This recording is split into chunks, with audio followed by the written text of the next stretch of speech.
Night జరిగిన match శ్రీలంకలోని పలికల స్టేడియంలో జరిగింది.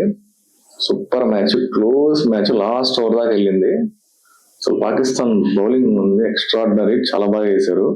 అదేదో మనతో మాత్రం ఆడరు. అసలు ఇండియా టీం అంటేనే అసలు మనకు సంబంధం లేని చేతులు ఎత్తేస్తారు. కానీ మిగతా టీమ్స్ చాలా బాగా ఆడారు. లాస్ట్ వీడియోలో కూడా చెప్పాను, చాలా బాగా వేశారు బౌలింగ్ లో. ఫస్ట్ బాల్ వికెట్ బట్లర్, నాకు తెలిసి ఫస్ట్ బాల్ వికెట్. బట్లర్ అంటున్నా, Philip Salt first ball out. Next Buttler కూడా ఆడింది లేదు, బట్లర్ కూడా అవుట్. అలా వికెట్లు బాగా తీశారు. కానీ ఒక్క మనిషి మాత్రం, captain, England captain Harry Brook century, ఒక్క నిలబడ్డాడు. 1 మ్యాన్ షో, లాస్ట్ దాకా గెలిపించాడు.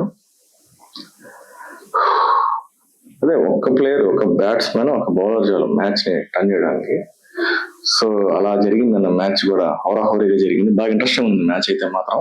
నేను బయట కేఫ్ లో నుంచి సగం చూసి ఫస్ట్ ఇన్నింగ్స్ వరకు చూసాను, మళ్ళీ బయటకు వెళ్ళి పడుతుంది. నైట్ చూసా, సెకండ్ ఇన్నింగ్స్ కూడా అప్పుడప్పుడు చూస్తాను స్కోరు. అది జరిగింది. సో మ్యాచ్ కి వస్తే ఫస్ట్ టాస్ పాకిస్తాన్ గెలిచింది. పాకిస్తాన్ గెలిచి బ్యాటింగ్ తీసుకుంది. ఫీల్డింగ్ తీసుకున్నట్టు బాగున్నది. సెకండ్ ఇన్నింగ్స్ బాగుంది. షుడ్జు ఫ్యాక్టర్ ఉంటది, మర్చిపోయినట్టున్నారు. సో ఫస్ట్ బ్యాటింగ్ తీసుకుంది అనవసరంగా. బ్యాటింగ్ వస్తే ఫర్హాన్ ఓపెనర్ బాగా ఆడాడు. ఆ లైనప్ లో ఆడిన వాళ్ళలో హైయెస్ట్ మనోడే, 60+ కొట్టాడు. తర్వాత అయూబ్ ఖాన్ ఆడింది 5-7 రన్స్ కొట్టాడు.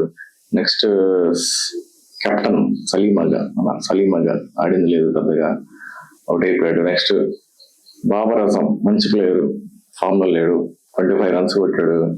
ఎక్కువ ఆడట్లేదు మనోడు, 25 రన్స్ కొట్టాడు. తర్వాత షదాబ్ ఖాన్, ఫకర్ జమాను 25, 23 రన్స్ 20.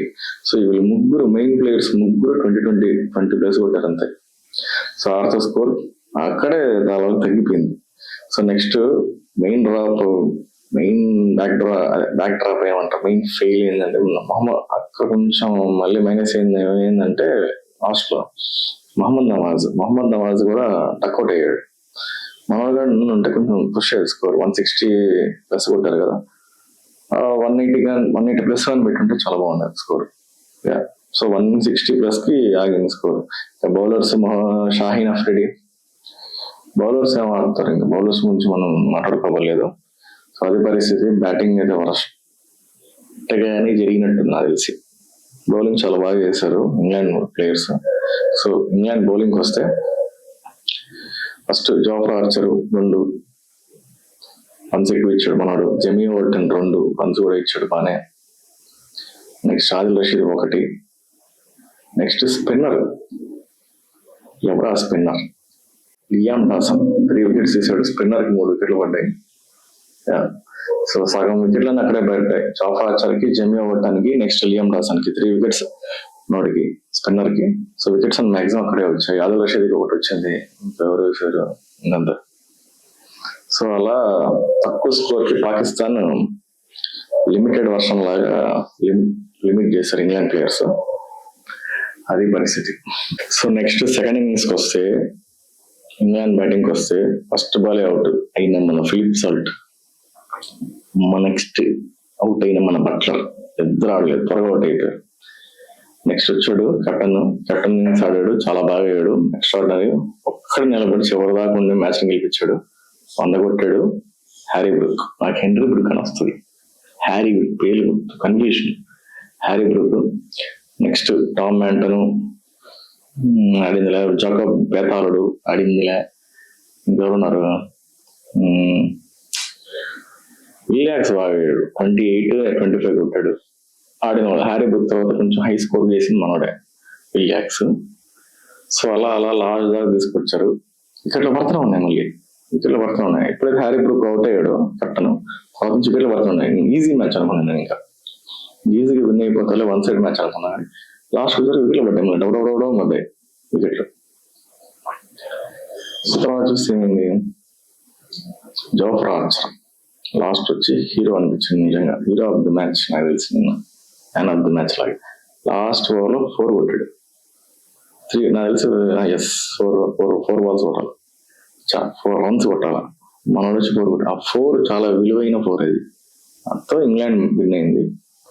2 మ్యాచెస్ ఆడితే 2 మ్యాచెస్ ఇన్ రో గెలిచారు. శ్రీలంక లాస్ట్ మ్యాచ్ శ్రీలంకతోనే కదా, తక్కువ స్కోర్ కొట్టినా కూడా గెలిచారు. శ్రీలంక 140+ కొడితే 140 కూడా కొట్టలేక శ్రీలంక వాళ్ళు ఇంకా దారి మీద ఉన్నారు. అది సో 2 మ్యాచెస్ ఇన్ రో గెలిచారు. నెక్స్ట్ పాకిస్తాన్ బౌలింగ్ వస్తే షాహీన్ ఆఫ్రిడ్ ఒక్కడే 4 వికెట్స్ తీసాడు. నెక్స్ట్ తీసింది మొహమ్మద్ నవాజ్. బ్యాటింగ్ ఆడలేదు కానీ టక్అవుట్ అయ్యాడు మనడు. బ్యాటింగ్ ఆడలేదు, ఓవర్స్ లో బౌలింగ్ లో మాత్రం 2 వికెట్స్ తీసాడు. నెక్స్ట్ ఉస్మాన్ తారిక్, మనం వైరల్ బౌలర్, తీసాడు 2 వికెట్స్. సో అలా వికెట్స్ అయితే అలా పడ్డాయి. 4-2 ఆడే నీకు 8 వికెట్స్ పడ్డాయి. సో అది పరిస్థితి. బౌలింగ్ బాగానే అనిపించింది నాకు, కాబట్టి ఒక్క ప్లేయర్ అవుట్ చేయలేకపోయారు హ్యారీ బ్రిల్. ఆ ఒక్క ప్లేయర్ గా అవుట్ చేస్తుంటే నిన్న పాకిస్తాన్ విన్ అయ్యేది మ్యాచ్. ఒక్క ప్లేయర్ అవుట్ చేయలేక చివరికి లాస్ట్ వచ్చేసరికి పడవ బౌల్తో పడినట్టు ఒకటి దాకా వచ్చాయి. ఇంగ్లాండ్ విన్ అయింది. ఇంగ్లాండ్ క్వాలిఫై అయిపోయింది కూడా. ఎస్, పొద్దున్న టేబుల్ చూసాను, క్వాలిఫై క్యూ ఉంది. ఎస్, సో అలాగా ఇంగ్లాండ్ గెలిచారు.